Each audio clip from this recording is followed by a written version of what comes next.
Ashamar kafuunee kabajamtootaaf hordoftoota miidiyaa madda nageenyaa jaalatamu. Oduu har'aaf qabannee dhihaanne isinitti muunkaasii faana turuwaane jirsoo wallooti. Oduu keenya jalqabaatiin kaaba Oromiyaa godina Walloo keessatti hidhamtoonni magaala Kamisee galma Abbaa Gadaa keessatti hidhamanii jiran gara biraa geeffamuuf konkolaataa 20 mootummaan naannoo Amaaraa fidee jiraachuun dhaga'ame. Bal'ina isaa Umar Saba waan qindeeffate qaba. Walloo magaalaa Kamisee keessatti ganama har'aa rakkoon naannawa galma Abbaa Gadaatti uumamee ture.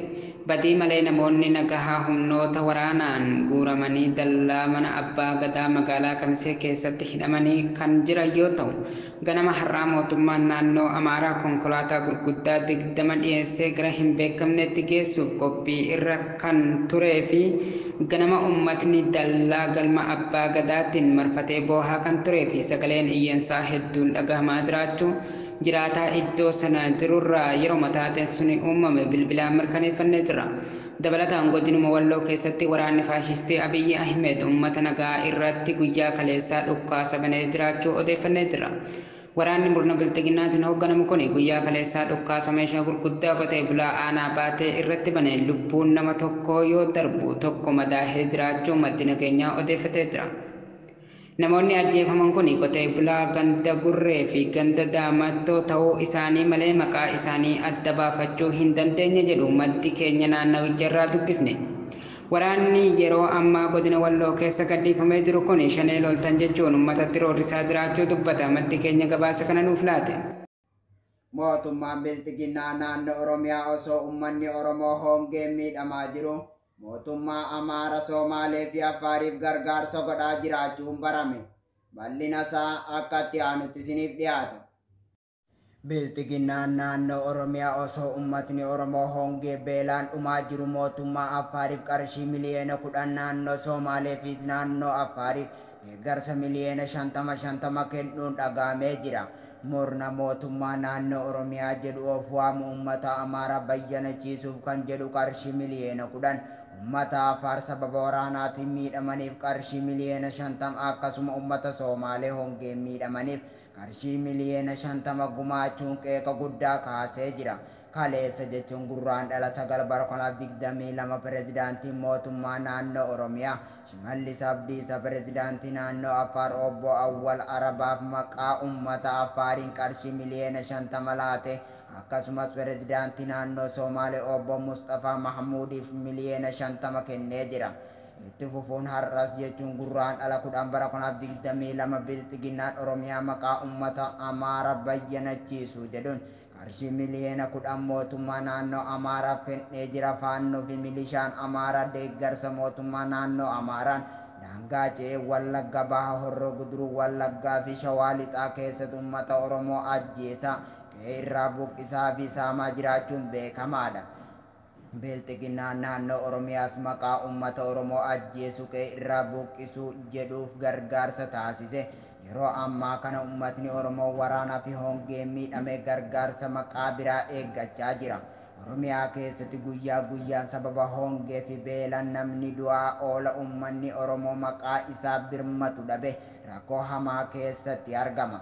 Yeroo uummatni mootummaa naannoo Oromiyaa nan bulcha jedhu gidiraa ragaa jiraatu gargaarsi murna naannicha bulchuu uummata isaa dhiise. Saba biraaf qarshii gurguddaa godhuun diinummaa mul'isa jechuun namoonni hedduun sooshaal miidiyaa irratti qeeqaa jiru. Ibidda ofirraa osoo hin dhaamsin namarraa dhaamsuun fafa akkuma jedhamu uummatni Oromoo sababa fiinxaleeyyii Amaaraan qe'ee qabeenya isaa dhabee harka namaa osoo eeggatu hongeen mudate waan nyaatuu fi dhugullee dhabee mar'imaan hidhate osoo taa'aa jiru gargaarsa hagas ga'u saba biroof gumaachuu jibba murna bilxiginnaa naannoo Oromiyaa uummata Oromoof qabu ni mul'isa. Bilxiginnaan naannoo Oromiyaa uummata Oromoo irratti lola labsuun Oromiyaa guutuutti lolli geggeeffamaa jiru. Akkasumas hongee fi beelli uummata Oromoo mudachuun sababa kanaan uummatni Oromoo rakkoo hiriyaa hin qabne keessatti kufee jira. Murni bilxiginnaa uummata Oromoof roorrisaa qabeenya uummatichaan immoo saboota biroo gargaarsa gochuutti argama. Ibsa adda bilisummaa Oromoo mootummaan paartii bilxiginnaa hidhamtootaa fi maatii hidhamtootaa qaamaa fi qalbiin hiraarsuu dhaabuu qaba jedhan. Bal'ina isaa Said Dawwee waan qindeeffate qaba. Mootummaan paartii Bilxiginnaa hidhamtootaa fi maatii hidhamtootaa qaamaa fi qalbiin hiraarsuu dhaabuu qaba. Ibsa adda bilisummaa Oromoo. Mootummaan Itoophiyaa kan paartii Bilxiginnaa PP'n hoogganamu mormitoota siyaasaa addatti miseensotaa fi deeggartoota adda bilisummaa Oromoo ABO hiraarsuu jabeessee itti fufee jira. Caasaan nageenya PP hooggantoota olaanoo fi miseensota ABO seeraan ala hidhuun manneen hidhaa keessatti adeemsa seeraa tokko malee dararaa jira. Buufataalee poolisii fi manneen nama itti ugguran detention center garaa keessatti hidhuun maatii fi firoottan isaanii jalaa ugguree jira. Mootummaan PP manneen hidhaa seerawaa fi seerawaa hin taane adda addaa keessatti hidhamtoota sarbiinsa mirga dhala namaa gaggeessaa jira. Manni hidhaa Buraayyuu giddugalaawwan hidhamtoonni itti dararamanii fi tajaajilaawwan wayituu ittiin arganne keessa isa tokko. Haala qabiinsa badaa kana mormuunis hooggantoonni olaanoon ABO yeroo dheeraadhaaf nyaata lagatanii jiru.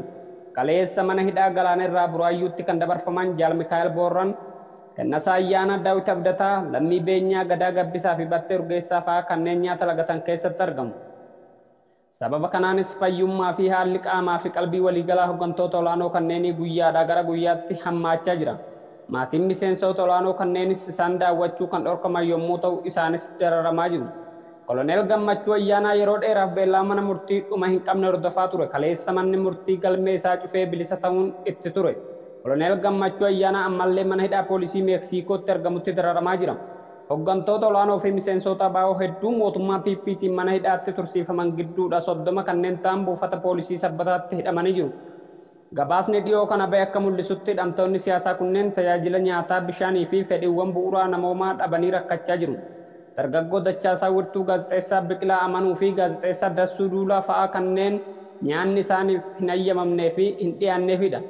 Hoogganaa buufata poolisii Sabbataa kan ta'an Saajin Dajanee Kabbadaa jedhamu nyaata maatii firoottan hidhamtoota gara buufatichaa fidanii dhufan akka balfaatti lafatti jalaa gateera.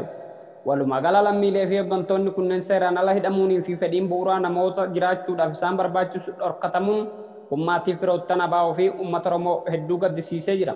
Mootummaan PP sarbama mirga namooma lammiilee irratti tufiinsa raawwatu arguun nama dhukkubsa. Faallaa kanaanis mootummaan PP sarbama mirga dhala namaa akka gaggeessu hayyamni waan kennameef fakkaata.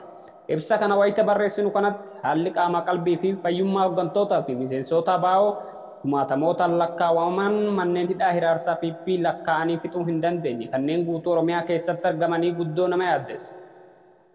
Hooggantoota fi maatiin isaanii kunneen mootummaa PP'tiin kan dararamaa jiran sababuma ejjennoo siyaasaa isaaniitiin qofa. Haalli kun naannolee biroo biyya Itoophiyaa keessattis garaagarummaa homaatu hin qabu. Kanaafuu hawaasni idil addunyaa addatti jaarmiyaaleen mirga namoomaa hidhamtoota siyaasaa sagalee hin qabne kanneen cinaa akka dhaabbattan ABO waamicha ni taasisa. Akkasumas manni Oromoo fayyummaa hooggantoota kanneenii itti dhiyeenyaan hordofuun hidhamtoota kunneenii fi maatii isaanii bira akka dhaabbattan daballee ni gaafanna. Injifannoon uummata bal'aaf adda bilisummaa Oromoo Guraandhala 10 bara 2022 Finfinnee.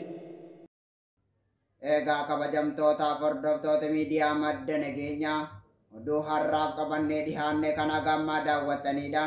Qophiilee madda nageenyaa hafan daawwachuu barbaadan Tiwiitara keenyaa fi yuutuubii keenya jala dhaqaa isiniin jecha haga waan nu waliin turtaniif galatooma.